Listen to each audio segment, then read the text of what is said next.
Sakal Gunar Vande Guru Sri Charanaravindan.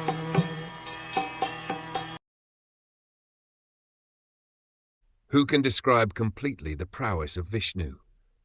Even the scientist, who might have counted the particles of the atoms of the universe, cannot do so, because it is he only who in his form of Trivikrama moved his leg effortlessly beyond the topmost planet Satyalok up to the neutral state of the three modes of material nature, and all were moved.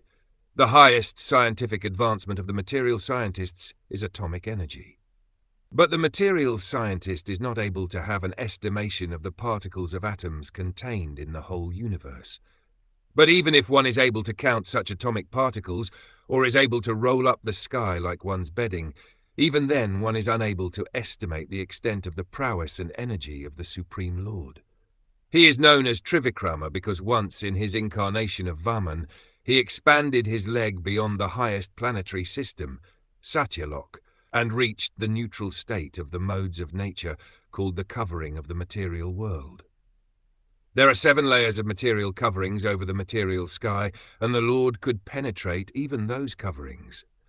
With his toe he made a hole through which the water of the causal ocean filters into the material sky, and the current is known as the sacred Gangas, which purifies the planets of the 3 worlds. In other words, no one is equal to the transcendently powerful Vishnu. He is omnipotent, and no one is equal to or greater than him.